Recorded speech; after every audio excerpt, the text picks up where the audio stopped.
Welcome to Shukla study point. आप सभी का स्वागत है आपके अपने YouTube channel Shukla study point में। मैं शिवम शुक्ला आप सभी दोस्तों का हार्दिक स्वागत करता हूं। इससे पहले आप लोगों ने क्लास 2 भी देख ली, क्लास 1 भी देख ली। आज की वीडियो के माध्यम से हम क्लास 3 के बारे में चर्चा करेंगे। ठीक है, यूनिट नंबर 1 क्लास नंबर 3 यानी कि चैप्टर 3 के बारे में चर्चा करेंगे, जिसमें हम मापन के जो मपनियाँ होती हैं जो मपनियाँ होती हैं उनके बारे में चर्चा करने का प्रयास करेंगे। ठीक है, कि मापन के जो विभिन्न स्तर पर मापा जाता है मापन को, उसके बारे में चर्चा करने का प्रयास करेंगे। इससे पहले हमने मापन के बारे में तमाम चीज़ों को जाना, मापन के अर्थ को समझा, मापन की परिभाषा को समझा, मापन के प्रकार को समझा। ठीक है, मापन के और भी चीज़ों के बारे में हमने समझा। आज हम मापन के विभिन्न स्तर पर जो मपनियाँ होती हैं उनके बारे में जानने का प्रयास करेंगे। तो ये तीसरी क्लास होगी जिसके माध्यम से हम लोग मनोवैज्ञानिक मापन के स्तर या मपनियाँ के बारे में जानेंगे। ठीक है, हेडिंग डालेंगे क्लास नंबर 3 मनोवैज्ञानिक मापन के स्तर तथा मपनियाँ।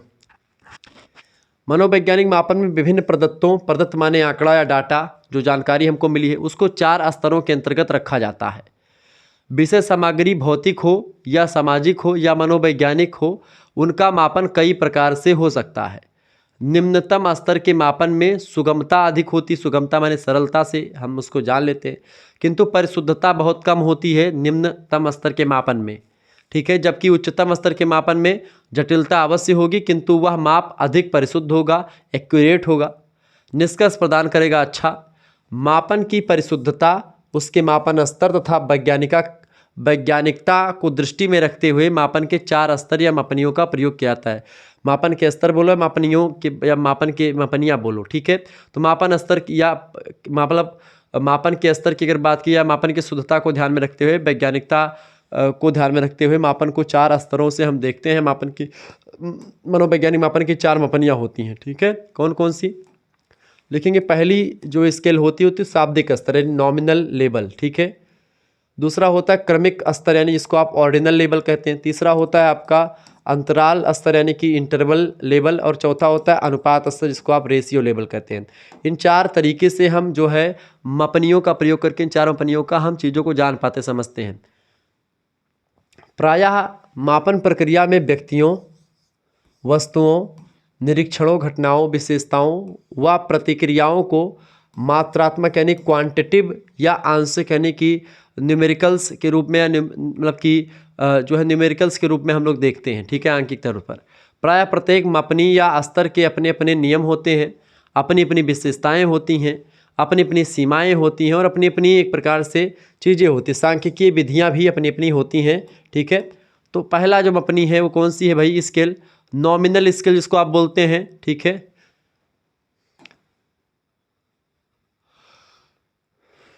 शाब्दिक स्तर या शाब्दिक मपनी।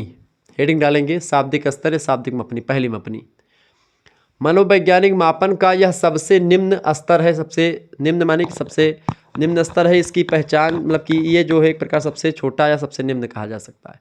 इसे कभी कभी वर्गीकरण या क्लासिफिकेशन स्तर के नाम से भी जानते हैं, क्योंकि ये जो है मापन का सबसे पहला चरण होता है या सबसे निम्न स्तर होता है।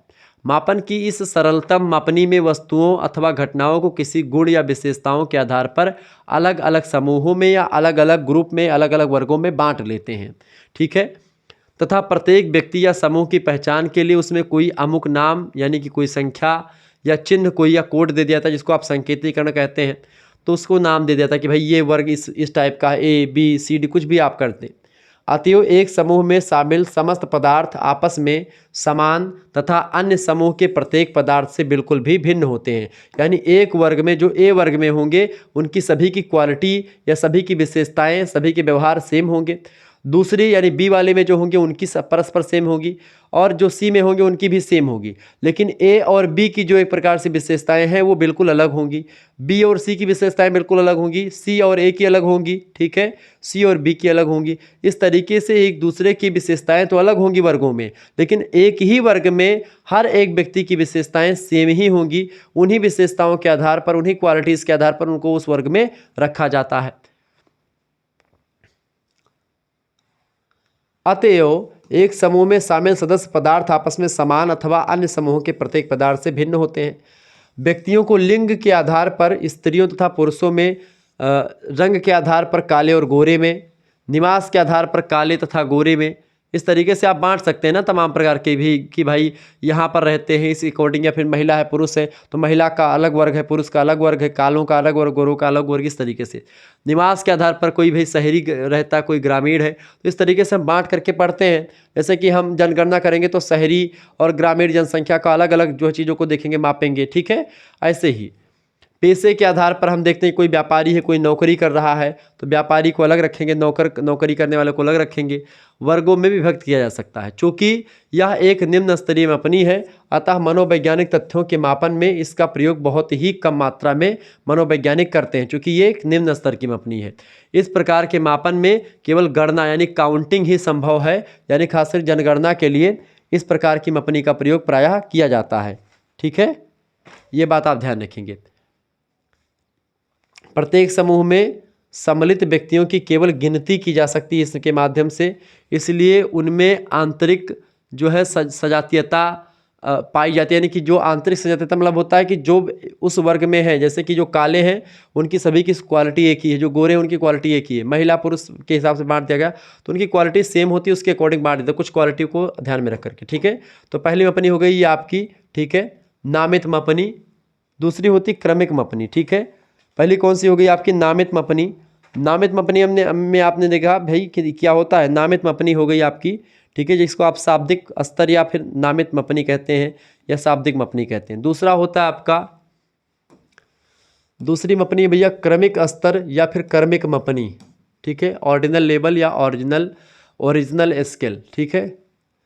इस स्तर के मापन में व्यक्तियों, घटनाओं या विशेषताओं या प्रतिक्रियाओं को किसी गुण यानी क्वालिटी या लक्षण के आधार पर उच्चतम से निम्नतम के क्रम में व्यवस्थित किया जाता है। उच्चतम निम्नतम, जैसे कि कोई पुलिस थाना है, उस पुलिस थाना में कोई एसओ है, कोई एसएचओ है, कोई एसआई है, कोई जो है सिपाही है और कोई होमगार्ड है।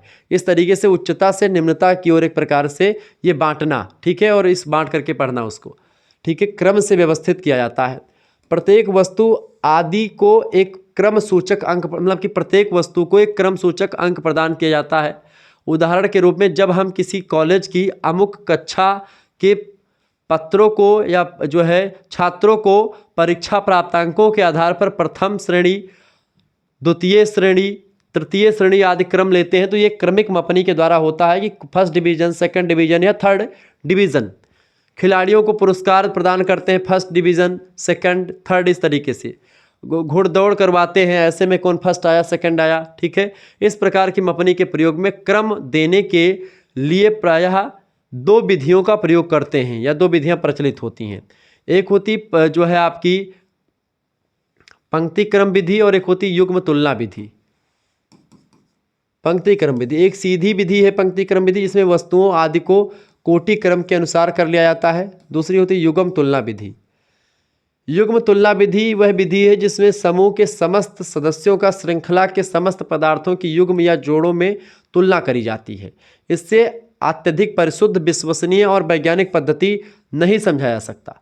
इस स्तर में वस्तुओं को क्रमिक रूप देने के लिए तो अंक दिए जाते हैं, उनमें समान गणितीय संक्रियाओं, खास गुणा, भाग, जोड़, घटाना, इन सभी का प्रयोग नहीं होता, बल्कि इसमें क्रमों पर आधारित सांख्यिकीय विधियां ही उपयुक्त रहती हैं।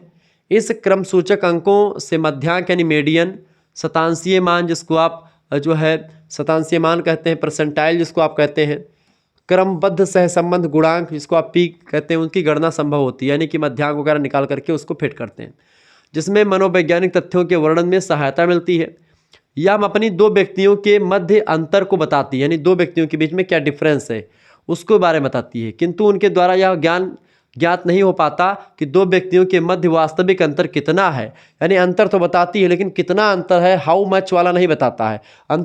अंतर है ये बताता है लेकिन कितना अंतर है इस बात को नहीं बता पाता है। तो इस तरीके से ये हो गई मपनी, दूसरी मपनी, जिसको आपने कहा क्या, दूसरी कौन सी मपनी थी आपकी भैया?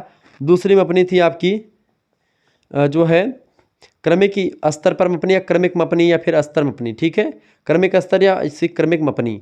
तीसरी है आपकी अंतराल मपनी या अंतराल स्तर, ठीक है,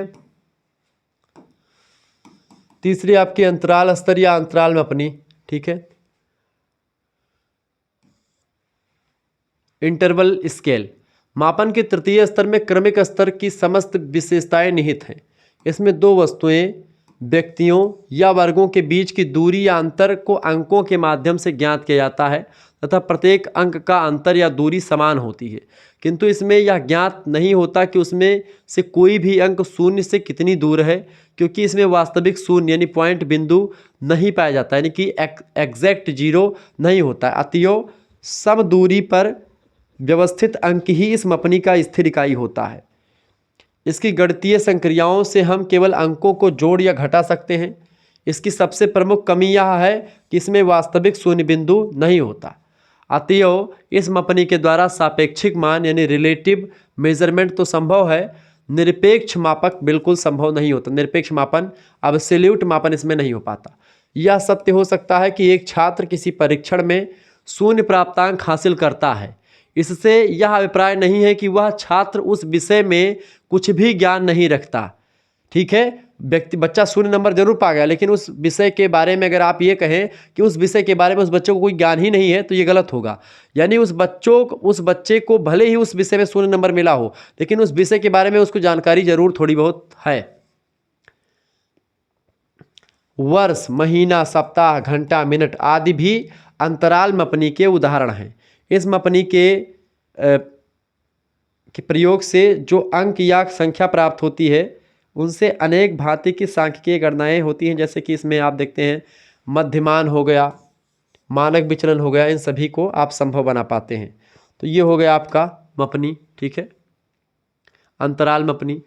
चौथी मपनी होती है अनुपात स्तर मपनी या अनुपात मपनी। ठीक है, जिसको आप रेशियो लेवल या रेशियो स्केल कहते हैं। भौतिक तथा मनोवैज्ञानिक मापन की अंतिम या सर्वोच्च स्तर मपनी अनुपात मपनी है। यह मपनी अन्य मापनियों की अपेक्षा श्रेष्ठ है, शुद्ध है, उच्च स्तरीय है, वैज्ञानिक भी है। यानी कि जो अनुपात मपनी है ये सबसे शुद्ध मानी जाती है। ठीक है, ये बात ध्यान रखें, परीक्षा में प्रश्न कई बार ऑब्जेक्टिव में आता है। यह मपनी अन्य मपनियों की अपेक्षा श्रेष्ठ, उच्च स्तरीय और वैज्ञानिक समझी जाती है। इसमें अंतराल मपनी की समस्त विशेषताओं के साथ साथ एक सत्य शून्य बिंदु विद्यमान होता है। यानी कि अंतराल मपनी जो इससे पहले आपने पढ़ा, अंतराल मपनी की सारी विशेषताएं भी ये शामिल करती है, और साथ ही साथ में अंतराल मपनी में जो शून्य बिंदु नहीं होता है, इसमें शून्य बिंदु भी इंक्लूड कर लिया जाता है, जो अन्य किसी भी मपनी में संभव नहीं है। इसलिए हमें अंतराल मपनी से भी अधिक श्रेष्ठ समझा जाता है। किसको? इस मपनी को। हम इसको अंतराल मपनी से भी अधिक श्रेष्ठ मानते हैं। अनुपात मपनी जो होती है सबसे बेस्ट है। इसमें वास्तविक शून्य बिंदु यानी कि ट्रू जीरो पॉइंट कोई कल्पित बिंदु नहीं होता, बल्कि इसका आशय किसी सील गुण या विशेषता की शून्य मात्रा से होता है। भौतिक मापन में अनेक उदाहरण ऐसे हैं जहाँ की निरपेक्ष शून्य बिंदु पाया जाता है। इस मपनी की प्रत्येक इकाई जो होती है बेटा, इकाई की दी गई संख्या मापित गुण की विभिन्न मात्राओं के बीच अनुपात को प्रकट करती है, एक रेशियो को। इसे गणितीय संक्रियाओं के प्रयोग की कोई निश्चित सीमा ना होकर के समस्त संक्रियाओं खास गुणा, जोड़, भाग, घटाना, इन सभी का प्रयोग इसमें किया जाता है, जबकि सभी में नहीं किया जाता है। ठीक है, तो ये एक प्रकार से मपनी सबसे शुद्ध मपनी, सबसे परिशुद्ध मपनी है। तो इस तरीके से आप लोगों ने ये क्लास संख्या 3 देखी और इस माध्यम से आप लोगों ने चीज़ों को पढ़ लिया। तो इस तरीके से मापन के बारे में आपने बहुत सारी चीज़ों को जाना, समझा और परखा। ठीक है, तो अब आगे जो क्लास आएगी उसमें हम लोग चर्चा करेंगे इसके बारे में। अगली जो क्लास होगी उसमें हम लोग चर्चा करेंगे बुद्धि लब्धि के बारे में। बुद्धि परीक्षण क्या होता है उसके बारे में समझेंगे। बुद्धि परीक्षण क्या है, ठीक है, बुद्धि परीक्षणों का इतिहास देखेंगे। बुद्धि परीक्षण की परिभाषा, आधुनिक काल, प्राचीन काल और मध्यकाल में बुद्धि परीक्षण कैसा किया जाता रहा है। फिर उसके बाद बुद्धि परीक्षण के विभिन्न प्रकार को देखेंगे, जिसमें आपका जो है शाब्दिक बुद्धि परीक्षण, व्यक्तिक बुद्धि परीक्षण, ठीक है, ऐसे तमाम प्रकार के बुद्धि परीक्षण है। अल्फ्रेड बिने का जो साइमन बुद्धि परीक्षण उसके बारे में चर्चा करेंगे। ठीक है, इसके अलावा आप देखते हैं बुद्धि लब्धि क्या होता है, उसके निकालने का सूत्र क्या होता है, ये सब देखेंगे। तमाम प्रकार के परीक्षण देखेंगे बुद्धि लब्धि को। सामूहिक बुद्धि परीक्षण क्या होता है उसको देखेंगे। ठीक है, तमाम प्रकार के ऐसे तमाम प्रकार की चीज़ों को जानने का प्रयास करेंगे सेकेंड यूनिट में। मिलते हैं फिर नेक्स्ट वीडियो में, तब तक के लिए जय हिंद, जय भारत। आप सभी का बहुत बहुत धन्यवाद। हमारे साथ जुड़ने के लिए इसी प्रकार से अपना प्यार हमेशा बनाए रखेंगे। बहुत बहुत धन्यवाद हमारे से जुड़ने के लिए।